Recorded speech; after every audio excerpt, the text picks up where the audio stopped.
Hi, everybody. My name is Theresa O'Keefe, and I am an intern at Gilda's Club, pursuing my master's in social work. I'm doing my program online through the University of New Hampshire, and one of the areas that I was interested in as I started interning at Gilda's was grief and how that sort of manifests in different ways and with different events throughout people's lives. So what we're going to talk about is how grief sort of shows itself in different ways, how you can process it, and we're going to use the 5 stages model sort of as our baseline and kind of give some examples from there. Right now, everyone is muted. There will be time for questions and discussion at the end. So if you're joining us live, feel free to chime those in, and we'll go ahead and get started. So the first thing we want to talk about is what is grief. There's this sort of assumption that grief is only something that you experience when you are going through the loss of someone who's died, whether that be a friend or a relative or a loved one. But grief is really an all-encompassing term for a change in circumstances, losing some part of your life that had sort of become normal. It's conflicting feelings that are caused by that change, either a behavior or a pattern. So the couple definitions here. So, one is keen mental suffering or distress over a loss, painful regret. Again, the normal process of reacting to a loss. But the important thing to pay attention to is that there's a lot of different roots of grief. There's not just one thing that will cause it or re-spark grief. And it's always a subjective experience. So what can cause grief in some people, it may not cause grief in others. And part of our job is to just make sure that we can understand what grief looks like so that we can hopefully respond to it healthily and appropriately. So some symptoms of grief, some of the ones that are probably more intuitive are the emotional symptoms. So at the time that you find out you lost your job, you've lost a loved one, something that's happened that's sort of changed your sense of normalcy. There's a lot of shock and disbelief that can go on. There certainly can be feelings of numbness or sadness. Guilt and shame can go along with grief a lot of the time, especially if they're with some sort of tragedy like a car accident, for example, feeling like, if I would have done this or that, this wouldn't have happened. Anger and fear are absolutely also symptoms of grief. Feeling angry that this person is left, feeling angry that you lost your job, feeling angry that your child left for college, those sort of things. But there's also some pretty significant physical symptoms of grief as well. So grief can cause you to be overly fatigued, feeling physically nauseous. Grief can cause you then to either change your eating habits, which means that you can overeat or undereat, depending kind of on what your symptoms are, and as well as how you're reacting to that grief. But even can come down to physical changes like aches and pains. Sort of a rush of endorphins can cause your muscles to tense for long periods of time, cause your joints to get sore because you have all of this cortisol and adrenaline that are sort of building up in your body. But this can also lead to some pretty significant issues with insomnia. So not sleeping, not being able to stay asleep, not being able to fall asleep at all. Changes in your sleep patterns are all some issues that go along with it, insomnia. So it's important to recognize what those symptoms are, because if we can't identify grief, it's hard to then deal with it. And I actually have the sun in my eye, so I'm gonna move over just for a second here. Okay, that's better. All right, so then we have to talk about what can cause grief. So like I said, grief is a very subjective experience, not just isolated to one specific thing or another. And we want to be fairly open to what sort of experiences these might be. So again, sort of obvious ones that we usually associate with grief would be death of a loved one, but other things like divorce, either ending a past relationship or starting a new relationship can be part of that. Loss or changing in your physical abilities. So if you've become injured, you've gained some kind of illness, if you've been dismissed from work, you've been fired or you've been laid off, or some change in your work status can change that. Pregnancy is a big one, especially for new parents, where all of a sudden you're sort of met with this huge understanding that your life is not going to be the same as it was before the pregnancy. Change in financial situation, child leaving home. So this was a pretty typical one when you talk about sort of like empty nest syndrome with parents that have kids that are leaving for college or have gone up to boarding school, something like that. Change in social activities. This is a big one that we're going through right now with a pandemic, where all of a sudden all of the social activities that we're really accustomed to having are now gone, or they're changed, or they look different. So we have to grieve the fact that what was normal before isn't quite normal now. So change in living conditions. So for example, if a family was living in a home and that now has had to move into an apartment, or a family has become homeless, or even the fact that if you have new family members that are joining your home, all of those things can be parts of grief as well. Beginning or ending school, there's a lot of different things that can go along with that definition of grief as just sort of a change in circumstances. But grief isn't only sparked by one thing or another, and it's always specific and relevant to everyone individually. So your set of circumstances can be a big reason about why you may find grief in one change more than another. And all of that is just part of everyone's sort of individualized experience, and what feels more impactful to them may not be to someone else. So a few myths about grief that we want to sort of debunk to make sure that we're not putting assumptions on what all this looks like. So we talked about that grief only happens after death, and that's not true. Can be sparked or re-sparked by a variety of changes. So you could have both felt grief when you lost your job and then had a new set of circumstances like having your child leave that has caused a resurgence of grief.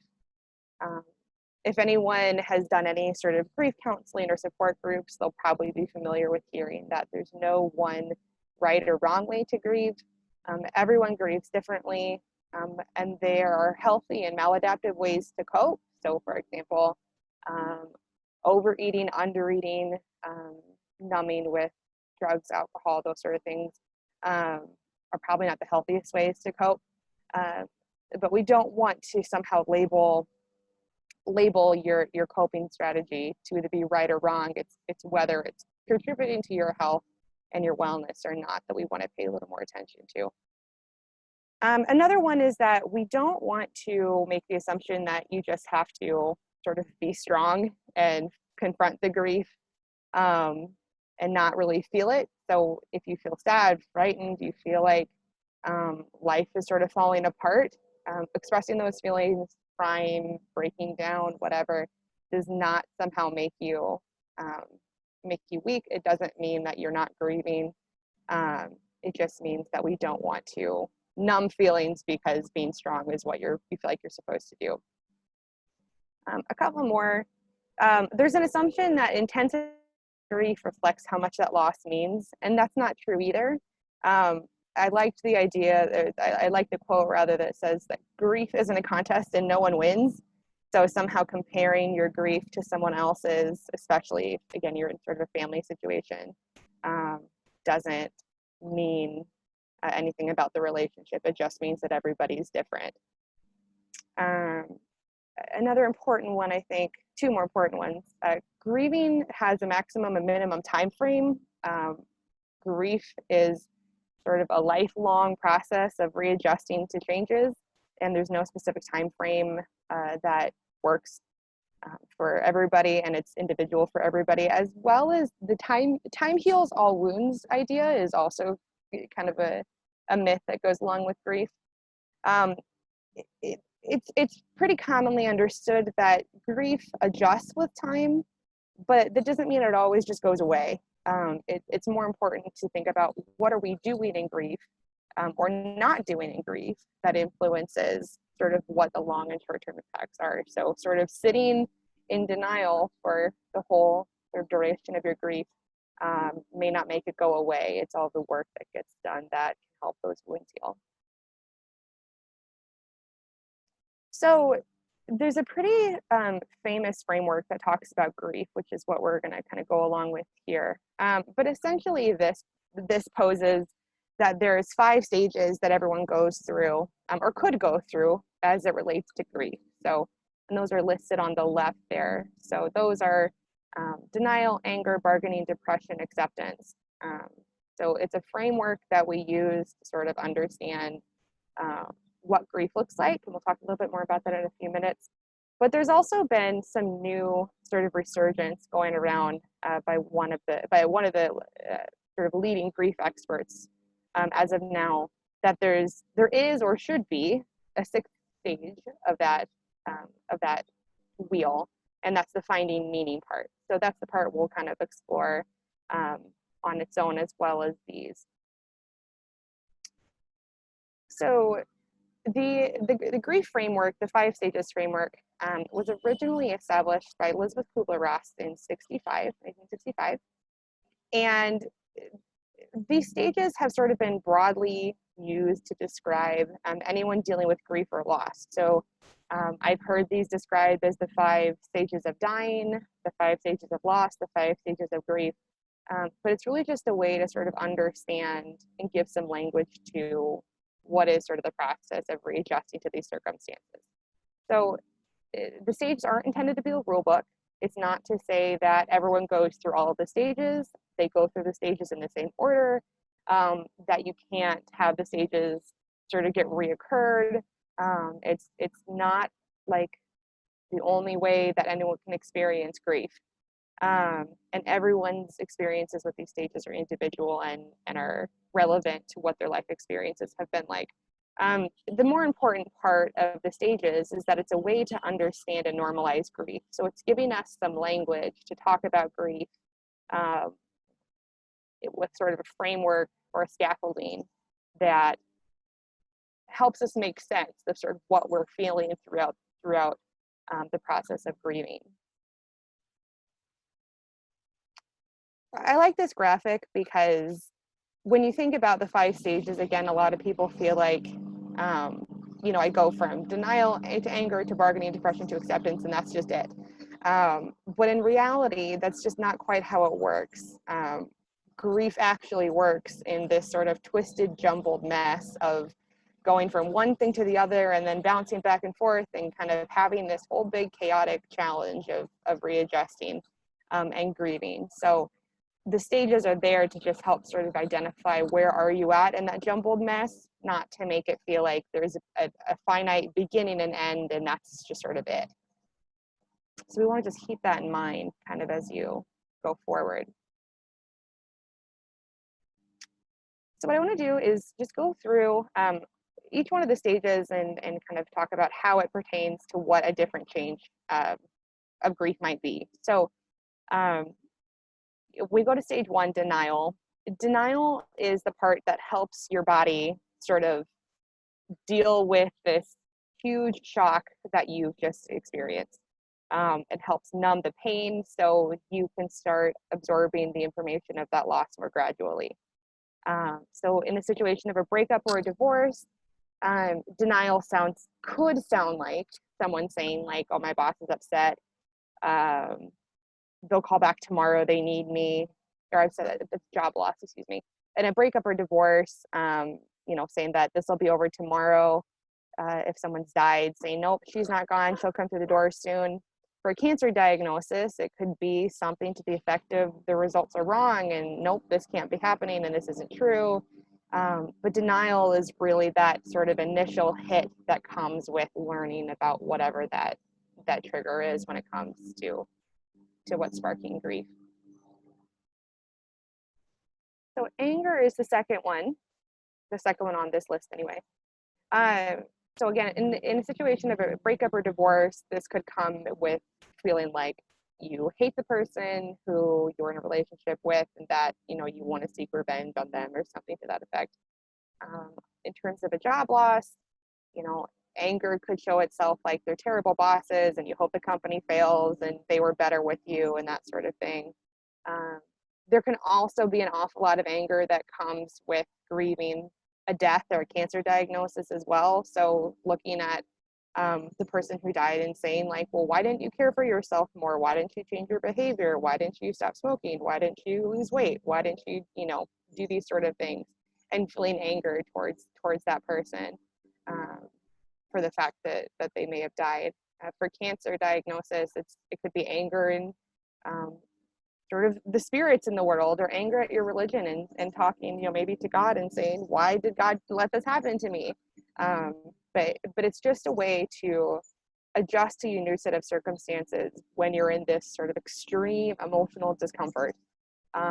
Anger is an outlet that your rational brain uses, even if you know that the person who died, the cancer diagnosis, the job loss, the breakup, isn't really to blame. It's just sort of your brain's way of trying to somehow make it through what is extremely new and uncomfortable, and painful in that situation.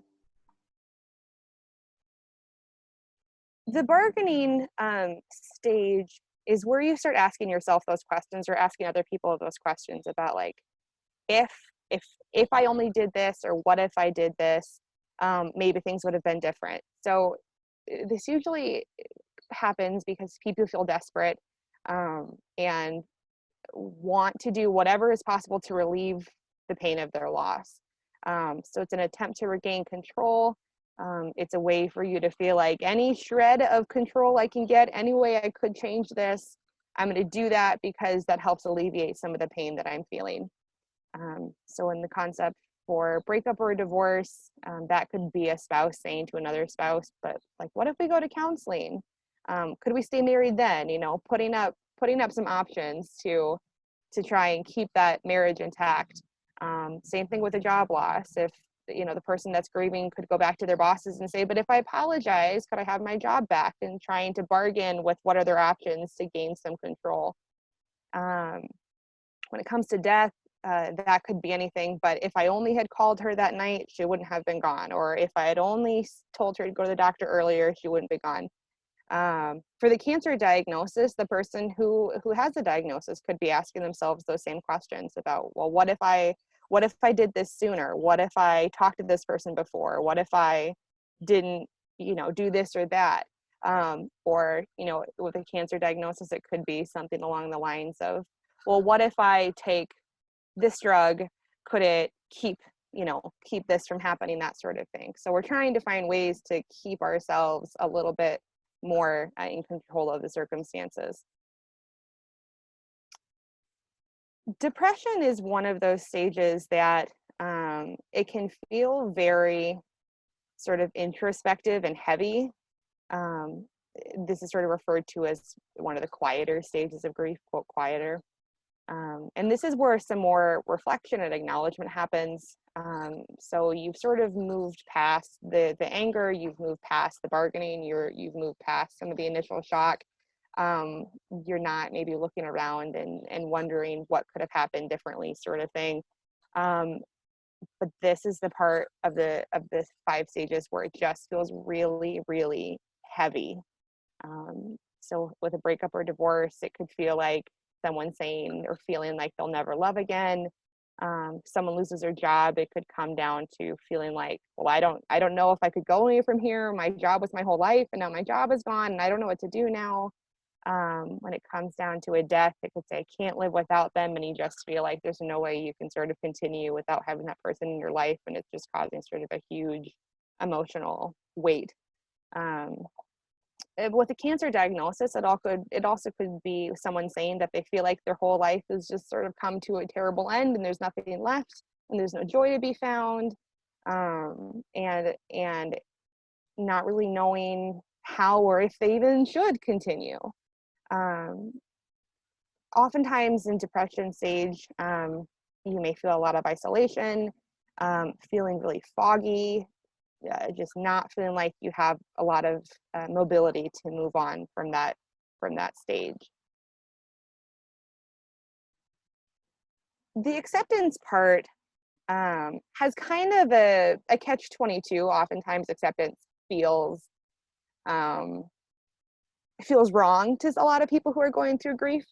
And when you get to the acceptance part, it's not somehow saying that Like you're happy you lost your job, you're happy you had a diagnosis, you're happy you had a divorce, you're happy you know had someone die. It doesn't even need to mean that it means that you feel grateful or you feel joyful about the person or the situation. Acceptance is just sort of the point at which you are redefining what your life looks like with those changing circumstances. So you're understanding what life looks like now as opposed to what it looked like before. Part of acceptance also is the process of um, recognizing that as through grief, there's good days and there's bad days, and that's okay. It doesn't have to be either all sunshine and rainbows, nor does it have to be sort of clouds and rain. It's just sort of getting to that part where it feels like it's more bearable. So with a breakup or a divorce, acceptance could look or feel like saying that like ultimately this was a good choice. Job loss could be saying that I'll find a way to move forward and I can find hope from here and there's a new path from here. For a death, it could be feeling like or saying to yourself that you're fortunate that you had so many years with that person that may have died. If you have a cancer diagnosis, saying something that you're enjoying the opportunity you had to spend with friends and family while you're going through treatment or whatever the sort of the aftermath of that diagnosis is. So we don't want to mask acceptance somehow with feeling like you just have to be happy and all the time and everything's fine and the loss wasn't real, none of the grieving didn't hurt. None of that takes away the fact that grief and loss is still a really painful experience. It's just sort of trying to move on with those changes. So the finding meaning part is the newest sort of version of the stages model. So David Kessler, who is a colleague of Elizabeth Kubler-Ross, is both a bereaved parent and a grief expert. He had lost his son to an accidental drug overdose. I think his son was 21. And through that loss, through grieving that loss, through being a grief expert, he has sort of come to the conclusion that the idea that acceptance was the last stage just didn't quite fit the bill. Like it didn't feel like that was enough to sort of sit and end with.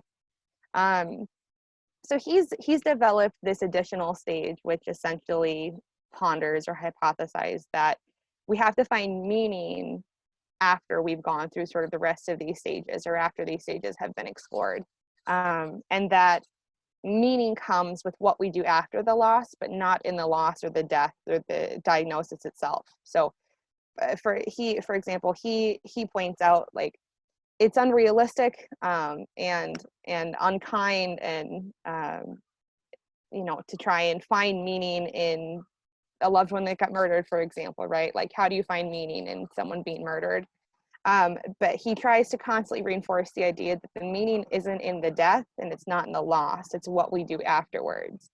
So for example, in that example, he would say that your finding meaning would be grateful for the shared memories you have with that person. It could be being grateful for knowing that person. It could be taking just the awareness when you're happily laughing with your friends. It could be thankful for having that job opportunity. It's what you do afterwards that makes the meaning happen. But we don't want to try and rationalize the loss as its own independent meaning because it can be hard and unhealthy to do that. Kessler has a book on this. I included the title, so it's really simple: Finding Meaning: The Sixth Stage of Grief. And this is probably the newest out of any of the 5 stages updates, or now 6 stages updates we have, and he talks most eloquently about this himself. So what I'm going to do is share a video that he has talking about that so you can hear it from his words. My name is Jason Green, and I have the great pleasure of being with David Kessler today. He is the world's foremost expert on grief, and with Elizabeth Kubler-Ross, he helped adapt the stages of dying to the iconic 5 stages of grief. Your new book, Finding Meaning, proposes that there is a 6th stage, and I am very happy to talk with you about it today, particularly because you were instrumental in my own grief process. My wife Stacy and I met you a few years ago now at one of your workshops after our daughter Greta passed of a tragic accident. And working with David was one of the first times that we felt like we were moving towards healing. So I am very eager to talk to you today about your new book. Thank you. I really appreciate you being here and doing this. So I wanted to ask you a bit about the fact that you named this book Finding Meaning, the 6th stage of grief. I was fascinated by meaning, and I was so curious as to how meaning fit into this process. Yeah. And I wrote a few chapters about meaning and grief. Mm-hmm. And I thought maybe someday this might turn into a book. Yeah. I put it aside, as writers often do. You put something aside, let it get cold. Mm-hmm. And then my son died. Right. And a couple of months later, I was just in enormous pain, and I was rummaging through my office, and I found these chapters on meaning, and I went, oh, like that's going to help. Right. And I started reading it, and it didn't take away the pain, but it added a cushion. That's interesting. So I thought there is something to this, and I began the research and exploration that would turn into the book. So you also talk a little bit about how meaning can take so many different forms, and that people sometimes ask you, well, what am I supposed to find meaning in? Am I supposed to find meaning in the death, in my own life? And like, what do you say to people who don't understand? Well, I think we have a knee-jerk reaction of like, there's no meaning in that death. There can't be meaning in murder. And I'm not asking people to find the meaning in the death. I'm asking people to find meaning in what comes after. Right. In their own life, in the life of their loved one. So it's not the meaning in their death, but the meaning in that person's life who lived. You also talk beautifully about the stories that we choose to tell, and how what a wonderful conduit to finding meaning in loss storytelling can be. Well, I think stories keep people alive. So telling the stories is so important. Yeah. And we have a society that wants to go, enough, she's gone, he's gone. And there's this myth for people on the outside who look at a person in grief and go, oh, they're fine. I don't want to bring up their loved one. Right. Grief is what we feel on the inside. Mourning's what we do on the outside. So we all look fine, but it has nothing to do with what's going on. Right. And it wasn't until later, much later in the book, after you have already touched on the stories of dozens and dozens of other people in loss, that you actually stop and tell the story of your own grief and loss. I didn't want readers to be broadsided that like, wait, all of a sudden his son dies? I wanted them to know throughout the book that I'm not just a grief expert, I'm in this with them. But I didn't want my loss to be the focal point. Yes. I wanted their loss to be the focal point. But I also feel like, and I've been doing this with all my lectures and retreats, I've spent decades telling people to be open about their loss, to sharing their loss. How could I get to mine and not share it? Right. And is there a question that you think people are asking themselves when they are searching for meaning? What is the ultimate question that you pose to yourself when you decide that you are going to find meaning in your own life? I think to recognize their life has come to an end. Yeah. And we will never see them again in physical form. Right. And yet we continue. So what are we going to do with this life that we still have? And of course, we can say it's not worth living after them. But if their life was precious, so is ours. And with our precious life, can we honor them? Can we help other people know them? Can we make meaning of their life?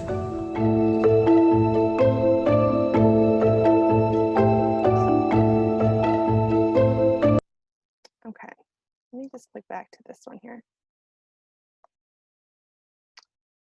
So David Kessler talks really eloquently about all of this, so I would definitely recommend his book. Again, he's one of the sort of the forefront grief experts, and can help sort of elaborate even more deeply on sort of what the 6 stage is. And there's a lot more research publishings on the 5 stages currently than there is that last stage. So he's sort of adding on to this collection. So for further research, that's a good one I would recommend. So I included this not necessarily because it's part of the 5 stages necessarily, but more so to exemplify the fact that we experience grief as a whole, because we experience love at the same time. I mean, those two are just sort of inextricably intertwined, as this quote from David Kessler says. So grief is just sort of the attachment that happens when there's a love that is lost. Grief doesn't come out of nowhere. It comes out of sort of feelings that that are developed. And I think that's another good way to then reframe, like why or why not may grief spark you in different ways, or why or why not might you experience grief based in different situations. And it really is just that connection between love and the loss of that love. So sort of reframing that can help also open up sort of a new vocabulary about what grief can come from and why it looks how it does. So I think it's worth pointing out that while we talked about earlier, there's no necessarily right or wrong way to grieve. There are healthy and unhealthy ways to grieve that may either help you move through grief or may make it more difficult and be sort of stuck in it. So I think it's worth pointing out what are some ways that we can help healthily move through it as opposed to feel sort of trapped. And a big part of it is not trying to avoid or fix the pain of grief.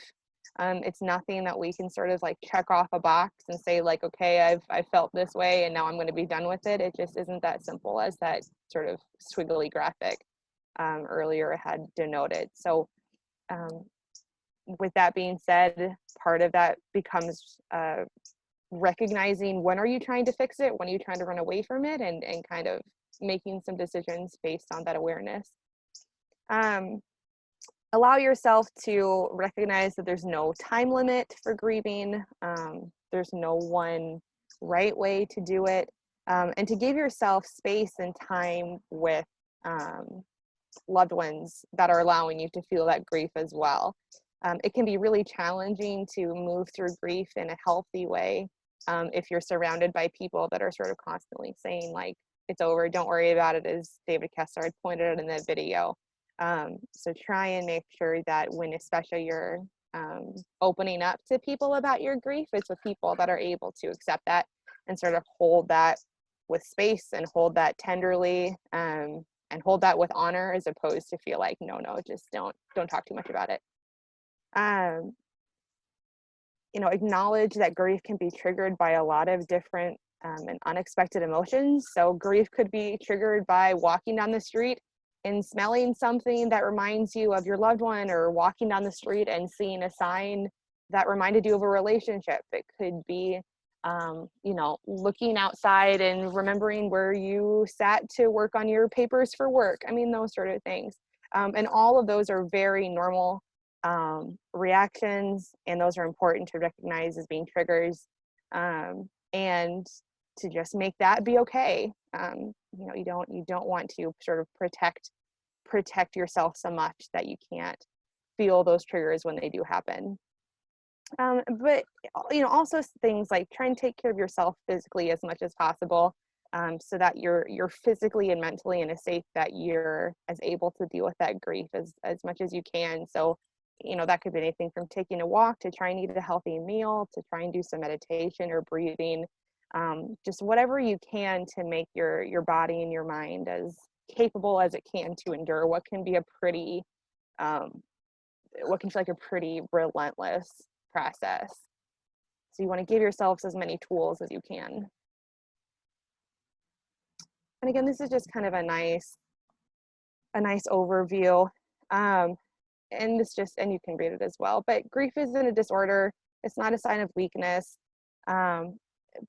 It's just the price that you pay for losing something that you love, and the only cure for grief is to grieve. The only way that you can move through it is to move through it. And the 5 stages is a really good way to help provide some vocabulary, provide some language, provide sort of a framework or a scaffolding that you can sort of understand your grieving experiences off of. It can make it easier so you don't feel like you're sort of wandering around in the middle of the ocean and don't have a lifeboat. These resources just help give you a little bit of guidance or something to cling on to so it can logically make a little more sense. So I'm happy to answer any questions or have any discussion that anyone is open to having. And I will sort of lay it back over to you guys. We will go ahead and stop the recording so that people can talk freely, but I just want to reference to anybody who is watching the recording that Gilda's Club does offer a Grief Connections workshop on the 1st and 3rd Tuesday of each month from 6 until 8 p.m. Right now, those are held virtually, but the idea is for anybody who has had a physical loss, a death due to cancer, that they would be welcome to participate in that Grief Connections group. So, thank you, Theresa, and thank you everybody for watching.